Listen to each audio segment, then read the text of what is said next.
Tourism and Aviation and Export Development and Investment Promotion, Honorable Prasanna Ranatunga. Honorable Minister, you have been newly appointed as a minister, and how do you expect the new government's economic policy will be going forward? As we said in the election manifesto, it's a difficult task and it's a challenge to the new government, because the last 4.5 years our economy has gone down and the investment didn't come up. The BOI not friendly environment for the investors. So we find it very difficult with all the terrorism attacks in Sri Lanka. So it's a challenge to the new government, and we want to make the BOI like the investment friendly institution, and we want to give I have told the officials that when the investors come, we have to give them in a particular time, that we have to, once they submit all their documents within the period, we have to finalize the matters and get the business going. So then only the investors will come more, and we are going to promote more investors in Sri Lanka, and that we are going to work out. How are you going to increase the export production or production for export? So even it's a challenge, and we have to somehow or another do it, because we want to make a quality goods, and we want to export it to the relevant countries where we get the foreign the exchange. So we want to give them the tax-free benefits, and we want to make them confident what they are doing. And likewise, we want to export, and we have to get the foreign exchange. So we will give much benefits. Now, first cabinet we have given the good tax concessions, and as such, we want to give them the manufacturers the benefits, that where our country will get more foreign exchange through the manufacturing. Tourism is a very important part of our economy, and you're being the minister in charge of it. What do you expect will happen in the near future? Actually, tourism is the third highest foreign exchange come to Sri Lanka. And during the wartime, before 2009, it is about below 400,000 tourists was here, million. So we want to increase up to more than 1.2 million in 2015, and our expectation is to go up to 10 million. That's what the manifesto says. So we had a discussion with the officials of the tourism ministry, and since after the April attack, the hoteliers and the people who are involved in this section was not happy, and the business didn't turn up. All the booking was cancelled, and they were having financial difficulties. So we want to give them some concessions and make them strong.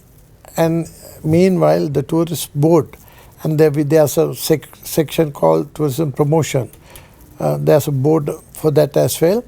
So we want to go to especially in India and China. They are the most, and the European. Europe is the most, the highest tourists come to Sri Lanka. So while we want to expand the areas like in Europe and India and China, we want to go up to USA as well. So the tourism promotion board and that department is they have been working on it, and we want to give them a little push and get more tourists into the Sri Lanka.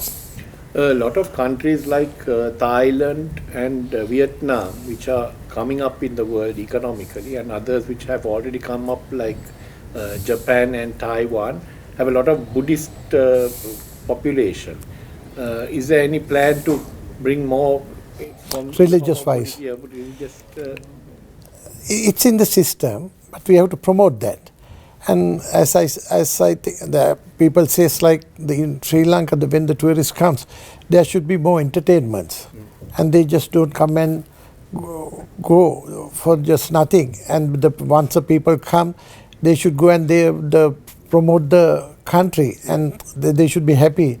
So therefore, we need to get this like now the recent past. It's at L, that area was they have identified as a tourist area, and they have developed that area. As well, we want to have more tourist zones in Sri Lanka and give them the benefits, all the whatever the benefit the government can give. We want to give them the benefits and have the entertainment centers as well. One of the problems that a lot of foreign investors have is that when they come to build hotels, there's not enough land for them. Have you got any? So we have to identify. Likewise, the previous in our regime when the Mahinda Rajapaksa was the president, the BOI identified the L and that area zone, and we have to make them that zone.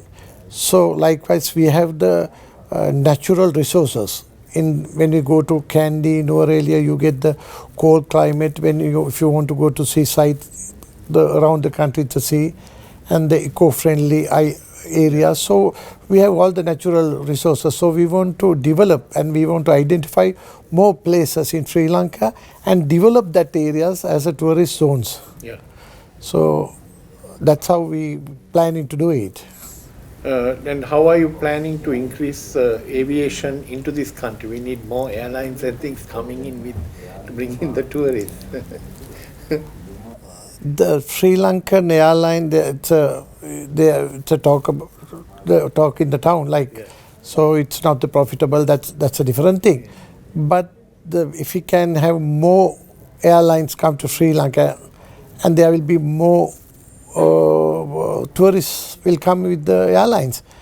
So now since our airport, it was developed for like 600,000 passenger per annum. Now it's almost 1.1 million passengers a year.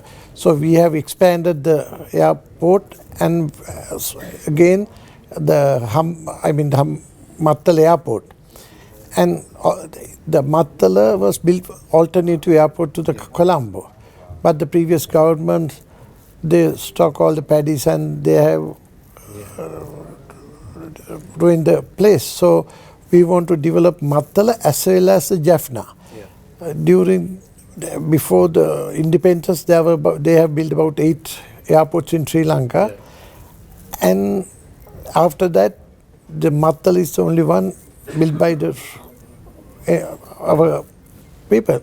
So we want to expand, develop all the airport and increase the domestic airlines in Sri Lanka, because when the tourist comes, and even in Hambantota Mattala, the harbour is there. Yeah. So highway is coming up and it will open very soon. Yeah. And once the Mattala airport is developed, we can develop further transport goods and like that. So there are a lot of plans for that. You are from the Gampa district and you are very close to the airport. So do you see the same kind of development that has happened in Gampa happening in Hambantota around Mattala? We have to do it because now if we are trying to increase the airlines, number of airlines and the trips, so it is not possible to accommodate from the Colombo airport as well. So to develop the Mattala, we have to give the concessions to the airlines and some incentives, so where airlines will come more to Hambantota. While if it's happening in time to come, the Hambantota will develop like the Colombo. So there will be 2 alternative airports for Colombo. Earlier, the Sri Lankan Airlines was running planes from Mattala, but that was stopped by the previous government. You are going to restart that, I think? No, it should be the policy. We have to take a policy decision for that. So I want to have a discussion with the treasury as well as the people who are involved in this trade. So whatever the best possible decision we have to take and implement it. So it's too early to comment on that. Is there anything else that you would like to add? Which is of interest? No, actually, we need all the help from the media as well as the investor promotion agencies to help us to get more investors, and we will definitely encourage the investors who comes to Sri Lanka, and we'll help them to do their investment in the country. So BOI is there for the investors. We were speaking to the Honorable Prasanna Ranatunga, Minister of Tourism and Aviation and of Industrial Exports and Investment Promotion. Mr. Prasanna Ranatunga, thank you very much. Thank you very much.